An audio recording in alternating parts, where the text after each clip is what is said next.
economics.comന്റെ പുതിയൊരു ക്ലാസ്സിലേക്ക് എല്ലാവർക്കും സ്വാഗതം. ഇന്നത്തെ ക്ലാസ്സിൽ ഡിസ്കസ് ചെയ്യുന്ന ടോപ്പിക്കാണ് obstacles to full employment or sources of trouble in the classical system. അപ്പോൾ ക്ലാസിക്കൽ തിയറിയിലെ പ്രധാനപ്പെട്ട അസംഷനാണ് ഫുൾ എംപ്ലോയ്മെൻറ്റ്. അപ്പോൾ ഫുൾ എംപ്ലോയ്മെൻറ്റിന് തടസ്സമായി നിൽക്കുന്ന ഘടകങ്ങൾ ഏതൊക്കെയാണെന്നുള്ളതാണ് ഈ ഒരു ക്ലാസ്സിൽ ഡിസ്കസ് ചെയ്യുന്നത്. അതിൽ പ്രധാനമായിട്ടും 4 പോയിന്റുകളാണ് പഠിക്കാനുള്ളത്. ഒന്നാമത്തെയാണ് saving investment inconsistency, 2 wage rigidity, 3 price rigidity, 4 liquidity trap അല്ലെങ്കിൽ സ്പെക്കുലേറ്റീവ് ഡിമാൻഡ് ഫോർ മണി. അപ്പോൾ നമുക്ക് ഓരോന്നും എങ്ങനെയാണ് ഫുൾ എംപ്ലോയ്മെൻറ്റിന് തടസ്സമാകുന്നത് എന്ന് നോക്കാം. ആദ്യത്തെ saving investment inconsistency. The classical theory of employment is based on the assumption that saving is always equal to investment. Classical theory of എംപ്ലോയ്മെൻറ്റിൻ്റെ പ്രധാനപ്പെട്ട ഒരു അസംഷനാണ് സേവിങ്സ് ഇൻവെസ്റ്റ്മെൻറ്റും എല്ലായ്പ്പോഴും തുല്യമായിരിക്കും. But if saving exceeds investment the economy will face unemployment. ഇനി ഏതെങ്കിലും ഒരു സാഹചര്യത്തിൽ സേവിങ്സ് ഇൻവെസ്റ്റ്മെൻറ്റിനേക്കാൾ കൂടുതലായിട്ട് വരികയാണെങ്കിൽ സമ്പദ് വ്യവസ്ഥയിൽ അൺഎംപ്ലോയ്മെൻറ്റ് അല്ലെങ്കിൽ തൊഴിലില്ലായ്മ ഉണ്ടാകുന്നു. Excess of saving over investment means that there is an excess of labor available over labor employed. ഇൻവെസ്റ്റ്മെൻറ്റിനേക്കാൾ കൂടുതലായിട്ട് സേവിങ്സ് വരികയാണെങ്കിൽ അവിടെ ലേബേഴ്സിൻ്റെ അളവും എക്സസ് ആയിരിക്കും. ഒരു ജോലിക്ക് ആവശ്യമുള്ളതിനേക്കാൾ കൂടുതൽ ലേബേഴ്സ് അവൈലബിൾ ആയിരിക്കും. Thus there is unemployment. അതിൻ്റെ ഭാഗമായിട്ടാണ് സമ്പദ് വ്യവസ്ഥയിൽ അൺഎംപ്ലോയ്മെൻറ്റ് അഥവാ തൊഴിലില്ലായ്മ ഉണ്ടാകുന്നത്. Saving investment inconsistency is the result of the failure of the interest rate to maintain the equality between saving and investment. എന്തുകൊണ്ടാണ് സേവിങ് ഇൻവെസ്റ്റ്മെൻറ്റ് ഇൻകൺസിസ്റ്റൻസി ഉണ്ടാകുന്നത്? സേവിങ്സിനെയും ഇൻവെസ്റ്റ്മെൻറ്റിനെയും തുല്യമാക്കുന്നതിൽ പലിശ നിരക്ക് അഥവാ റേറ്റ് ഓഫ് ഇൻട്രസ്റ്റ് പരാജയപ്പെടുമ്പോഴാണ് ഈ ഒരു സിറ്റുവേഷൻ ഉണ്ടാകുന്നത്. Rate of interest fails in the allocation of resources. Allocation of resources എന്ന് പറഞ്ഞാൽ എന്താണ്? വിഭവങ്ങളുടെ വിനിയോഗം. അപ്പോൾ വിഭവങ്ങളെ കാര്യക്ഷമമായി വിനിയോഗിക്കുന്നതിലും റേറ്റ് ഓഫ് ഇൻട്രസ്റ്റ് പരാജയപ്പെടുന്നു. Excess resources are released from the production of consumption goods over the amount absorbed in the production of the capital goods resulting in unemployment. ഈ ഒരു സെൻറ്റൻസിൽ പറയുന്ന കാര്യം വിഭവങ്ങളുടെ വിനിയോഗവുമായി ബന്ധപ്പെട്ടാണ്. ഒരു സമ്പദ് വ്യവസ്ഥയ്ക്ക് എന്ത് ചെയ്യാൻ പറ്റുന്നില്ല? വിഭവങ്ങളെ പൂർണ്ണമായിട്ടും വിനിയോഗിക്കാൻ കഴിയുന്നില്ല. അത് ലേബേഴ്സ് ആവാം, റോ മെറ്റീരിയൽസ് ആവാം, അങ്ങനെയുള്ള എന്തോ ആയിരിക്കാം. അപ്പോൾ ഇവിടെ വരുമ്പോൾ കൺസംഷൻ ഗുഡ്സിൻ്റെ ഉൽപ്പാദനം കഴിഞ്ഞാലും കുറച്ച് വസ്തുക്കൾ വേസ്റ്റേജ് ആയിട്ട് വരികയാണ് ചെയ്യുന്നത്. പക്ഷെ അങ്ങനെ വേസ്റ്റായിട്ട് വരുന്ന ആ വിഭവങ്ങളെ നമുക്ക് ക്യാപിറ്റൽ ഗുഡ്സിൻ്റെ പ്രൊഡക്ഷനിലും ഉപയോഗപ്പെടുത്താൻ കഴിയുന്നില്ല. അതിൻ്റെ ഭാഗമായിട്ടാണ് എന്ത് സംഭവിക്കുന്നത്? അൺഎംപ്ലോയ്മെൻറ്റ് സംഭവിക്കുന്നത്. അപ്പോൾ ഇനി ഇതുമായി ബന്ധപ്പെട്ടൊരു ഗ്രാഫാണ് വരുന്നത്. ഗ്രാഫിൽ എക്സ് ആക്സിസിൽ മെഷർ ചെയ്യുന്നത് സേവിങ്സും ഇൻവെസ്റ്റ്മെൻറ്റും ആണ്. വൈ ആക്സിസിൽ പലിശ നിരക്ക് അഥവാ rate of interest. Downward sloping ആയിട്ട് വരച്ചിരിക്കുന്ന കർവാണ് ഐ.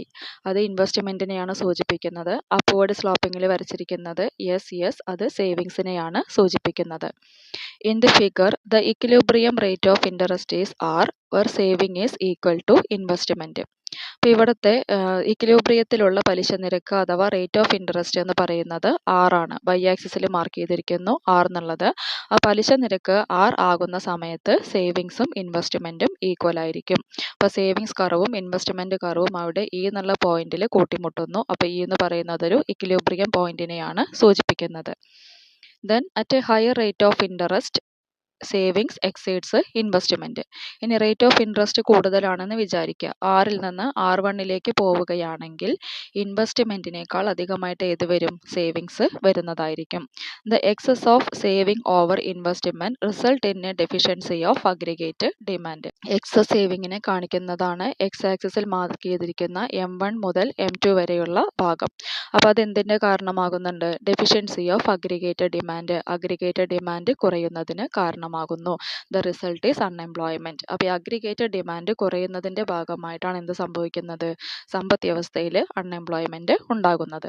അപ്പോൾ ഇതിനെയാണ് സേവിങ് ഇൻവെസ്റ്റ്മെൻറ്റ് ഇൻകൺസിസ്റ്റൻസി എന്ന് പറയുന്നത്. അപ്പോൾ ഇങ്ങനെ സേവിങ്ങും ഇൻവെസ്റ്റ്മെൻറ്റും തുല്യമല്ലാതെ വരുന്നത് ഫുൾ എംപ്ലോയ്മെൻറ്റിന് ഒരു തടസ്സമായിട്ട് നിൽക്കുന്നു. ഇനി രണ്ടാമത്തെ ഫാക്ടറാണ് wage rigidity. The classical theory is based on the assumption of perfect competition. Classical തിയറിയിലെ ലേബർ മാർക്കറ്റിൻ്റെ സവിശേഷത എന്താണ്? അത് പെർഫെക്റ്റ് കോമ്പറ്റീഷനിലാണ് പ്രവർത്തിക്കുന്നത്. Excess supply of labour in such market will result in a reduction in money wages. അപ്പോൾ ഈ perfect competition നിലനിൽക്കുന്ന മാർക്കറ്റിൽ ലേബേഴ്സിൻ്റെ സപ്ലൈ അധികമാണെങ്കിൽ അവിടെ എന്താ സംഭവിക്കുന്നത്? മണി വേജസ് അല്ലെങ്കിൽ പണവേതനം കുറയുന്നതിന് കാരണമാകുന്നു. A flexible money wage rate will result in full employment. Money wage rate flexible ആയതുകൊണ്ട്, മാറ്റങ്ങൾക്ക് വിധേയമായതുകൊണ്ടാണ് സമ്പദ് വ്യവസ്ഥയിൽ ഫുൾ എംപ്ലോയ്മെൻറ്റ് നേടാൻ കഴിയുന്നത്. Then, if the labor market is not perfectly competitive, money wage may be rigid in the downward direction. ഇനി perfectly competitive market അല്ലാത്തൊരു situation ആണെങ്കിൽ മണി wage എന്തായിരിക്കും? റിജിഡ് ആയിരിക്കും. റിജിഡ് പറഞ്ഞ എന്താണ്? സ്ഥിരമായിട്ട്. പ്രത്യേകിച്ച് നമുക്കത് കുറയ്ക്കാൻ കഴിയില്ല. മണി വേജ് കൂട്ടാൻ കഴിയും, പക്ഷെ എന്താണ്? മണി വേജ് കുറയ്ക്കാനായിട്ട് കഴിയില്ല. Labour market imperfections is the result of the formation of labour unions. അപ്പോൾ ഈ തരത്തിലുള്ള ലേബർ മാർക്കറ്റ് ഇംപെർഫെക്ഷൻ്റെ ഫലമായിട്ട് എന്ത് സംഭവിക്കുന്നത്? ലേബർ യൂണിയൻസ് അല്ലെങ്കിൽ തൊഴിലാളി സംഘടനകൾ രൂപീകരിക്കുന്നത്. In such a market when excess demand for labour appears money wage rate will rise. അപ്പോൾ ലേബർ യൂണിയൻസ് ഒക്കെ ഉള്ള ഒരു മാർക്കറ്റ് ആണെങ്കിൽ ലേബേഴ്സിന് എക്സസ് ഡിമാൻഡ് വരുന്ന സമയത്ത്, അതായത് കൂടുതൽ ആളുകളെ ജോലിക്ക് ആവശ്യമായിട്ട് വരികയാണെങ്കിൽ ഓട്ടോമാറ്റിക്കായിട്ട് എന്ത് സംഭവിക്കും? മണി വേജ് അല്ലെങ്കിൽ പണവേതനത്തിൽ വർധനവ് ഉണ്ടാകും. If excess supply of labour appears there will be a barrier to fall in the money wages. ഇനി നേരെ ഓപ്പോസിറ്റ്, ലേബേഴ്സിൻ്റെ സപ്ലൈ കൂടുതലാണ്, ജോലിക്ക് ആളുകൾ ആവശ്യമില്ല, പക്ഷേ ലേബേഴ്സിൻ്റെ സപ്ലൈ കൂടുതലാണെങ്കിൽ തന്നെ ലേബർ യൂണിയൻസിൻ്റെ പ്രവർത്തനം മൂലം മണി വേജ് കുറയ്ക്കാനും കഴിയില്ല. This is because of the resistance from the labour unions. അത് ലേബർ യൂണിയൻസിൻ്റെ പ്രവർത്തനം ഉള്ളത് കൊണ്ടാണ് എന്ത് പറ്റാത്തത്? മണി വേജ് കുറയ്ക്കാൻ കഴിയാത്തത്. So at a higher money wage rate the supply of labour will exceed the demand for labour. Money wage rate വളരെ കൂടുതലാണെങ്കിൽ എപ്പോഴും ഏത് കൂടുതലാണ്? ലേബേഴ്സിൻ്റെ സപ്ലൈ ലേബേഴ്സിൻ്റെ ഡിമാൻഡിനേക്കാൾ കൂടുതലായിരിക്കും. If the money wage rate is rigid in the downward direction it will result in unemployment. അപ്പോൾ ഇവിടെ മണി വേജ് താഴോട്ടുള്ള ദിശയിൽ അല്ലെങ്കിൽ അത് റിജിഡ് ആയിട്ട് നിൽക്കുകയാണെങ്കിൽ അതിൻ്റെ ആഫ്റ്റർ എഫക്റ്റ് എന്തായിരിക്കും? അൺഎംപ്ലോയ്മെൻറ്റ് ആയിരിക്കും. Rigid in the downward direction എന്ന് പറഞ്ഞാൽ എന്താണ്? മണി വേജ് കുറയ്ക്കാൻ കഴിയില്ല, കൂടും പക്ഷേ കുറയ്ക്കാനായിട്ട് കഴിയില്ല. അതിൻ്റെ ഭാഗമായിട്ടും എന്ത് സംഭവിക്കാം? അൺഎംപ്ലോയ്മെൻറ്റ് സംഭവിക്കാം. Thus wage rigidity is an obstacle to full employment. അതുകൊണ്ടാണ് നമുക്ക് എന്ത് പറയാൻ കഴിയുന്നത്? ഫുൾ എംപ്ലോയ്മെൻറ്റിന് തടസ്സമായി നിൽക്കുന്ന മറ്റൊരു ഘടകമാണ് വേജ് റിജിഡിറ്റി. ഇനി മൂന്നാമത്തേതാണ് പ്രൈസ് റിജിഡിറ്റി അല്ലെങ്കിൽ വില സ്ഥിരത. Full employment in the classical system is attained when the aggregate demand for labor is equal to the aggregate supply of labor. Full employment achieve ചെയ്യാനുള്ള അടുത്തൊരു കണ്ടീഷനായിട്ട് എന്താ പറയുന്നത്? ലേബേഴ്സിൻ്റെ അഗ്രിഗേറ്റ് ഡിമാൻഡും അഗ്രിഗേറ്റ് സപ്ലൈയും തുല്യമായിരിക്കണം. Imperfections in the labor market resulting from the formation of labor unions keep the money wages at a higher level. ഇനി ഇവിടെ നേരത്തെ പറഞ്ഞ അതേ കാര്യം തന്നെയാണ്. ലേബർ യൂണിയൻസിൻ്റെ ഫോർമേഷൻ ഉള്ളത് കൊണ്ട് തന്നെ മണി വേജ് എപ്പോഴും എന്തായിരിക്കും? ഉയർന്ന ലെവലിൽ ആയിരിക്കും. In such a market if excess supply of labour appears money wage will not fall. അവിടെ ലേബേഴ്സിൻ്റെ സപ്ലൈ അധികമാണെങ്കിലും നമുക്ക് എന്ത് കുറയ്ക്കാൻ പറ്റില്ല? മണി വേജ് കുറയ്ക്കാനായിട്ട് കഴിയില്ല. If the money wage rate is not flexible in the direction it will result in price rigidity. ഇപ്പോൾ ഇവിടെ വേജ് റിജിഡ് ആണെങ്കിൽ അതിൻ്റെ കൂടെ അതിൻ്റെ ഒരു ആഫ്റ്റർ എഫക്റ്റ് ആയിട്ട് എന്താ സംഭവിക്കുന്നത്? അവിടെ പ്രൈസും റിജിഡ് ആയിരിക്കും, പ്രൈസിലും മാറ്റം വരുത്താൻ കഴിയില്ല. The system will not move to full employment if there is price rigidity. Price rigidity അല്ലെങ്കിൽ വില സ്ഥിരത നിലനിൽക്കുകയാണെങ്കിലും സമ്പദ് വ്യവസ്ഥയ്ക്ക് ഫുൾ എംപ്ലോയ്മെൻറ്റിലേക്ക് എത്താനായിട്ട് കഴിയില്ല. ഇനി നാലാമത്തെ സിറ്റുവേഷൻ ആണ് ലിക്വിഡിറ്റി ട്രാപ്പ് അഥവാ speculative demand for money. According to Keynes, full employment cannot be attained with wage price flexibility in the downward direction.